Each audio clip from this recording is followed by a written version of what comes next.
Victorian Treaty legislation passes Parliament, by Sandy Miller. Victoria has made history as the first state or territory in Australia to negotiate a treaty with First Peoples.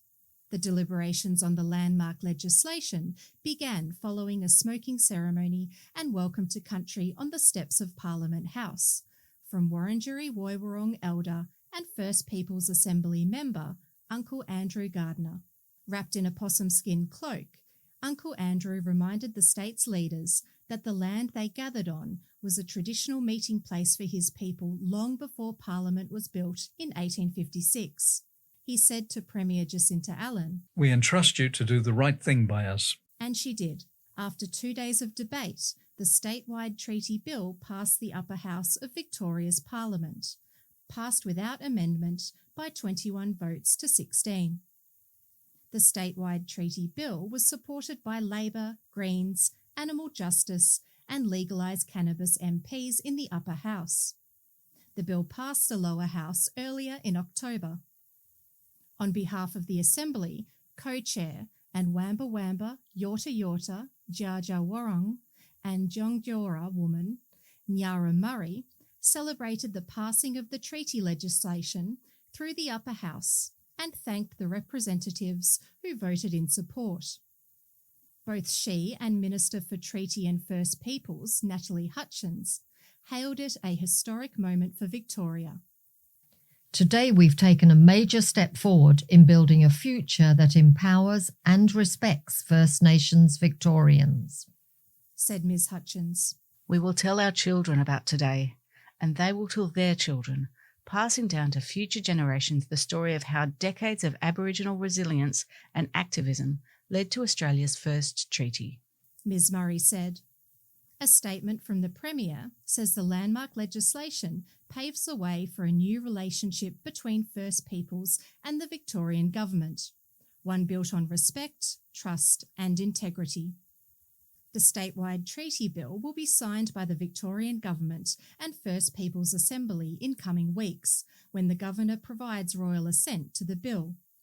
Premier Jacinta Allen said treaty gives Aboriginal communities the power to shape the policies and services that affect their lives. This is how we build a fairer, stronger Victoria for everyone, she said. Treaty is about acknowledging the truth of our past and working on a future built on mutual understanding and respect for First Peoples, said Ms. Hutchins. Assembly co-chair and Gunditjmara man, Reuben Berg, said that treaty recognises that Aboriginal people are the experts on their own lives. Through treaty, we will have the ability to use our expertise to come up with and deliver practical solutions for our local communities in areas like health, education, housing and justice. This will mean better outcomes for our people as we know what does and does not work for us. This has only been possible thanks to the hard work, advice and support of thousands of First Peoples all across the state. We are grateful to everyone who has walked with us on this journey over the years to get us to treaty, Mr. Berg said. What has been agreed to? The treaty provides several commitments, including establishing a First Peoples representative and deliberative body, Gulungwal, meaning tip of the spear in Gunakornai language. Within the treaty text, it makes the commitment.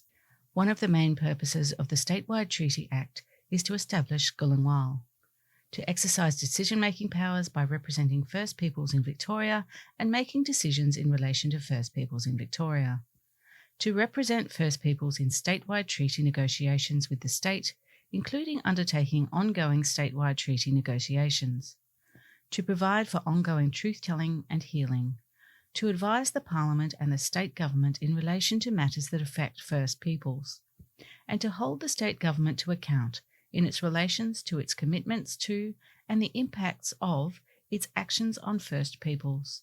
Within Gulungwal will be a First Peoples Assembly, a self-determined, democratically elected, enduring institution for the political representation of First People.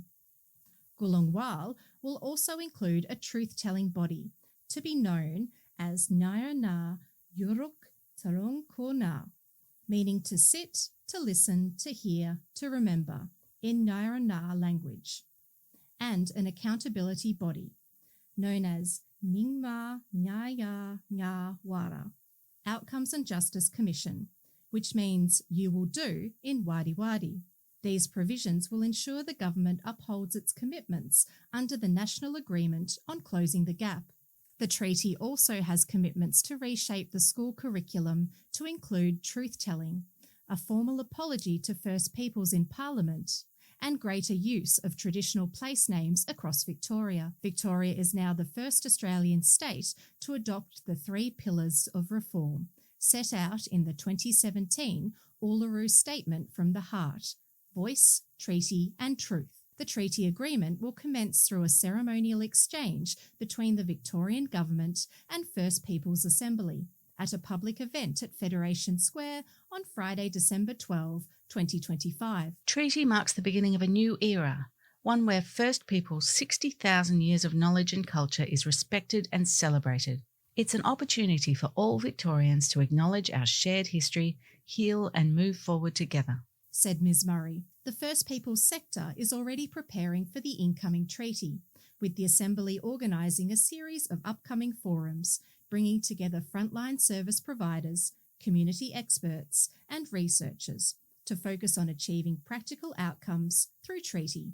Ms Allen said treaty is a chance for all Victorians to move forward together. Treaty is a pathway to acknowledging the past and making real practical changes to achieve better outcomes for First Peoples in Victoria and closing the gap.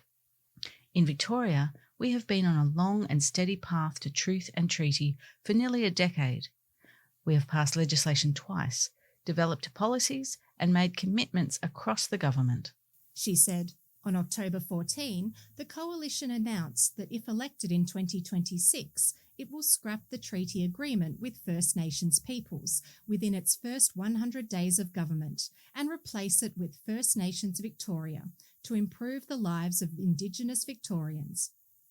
The Coalition said the standalone department would add transparency, accountability, and deliver measurable progress as we work to achieve the Closing the Gap targets. This article was read by Rebecca Rose, Sandy Miller, James Poyner, Adrian Rice, Hazel Rice.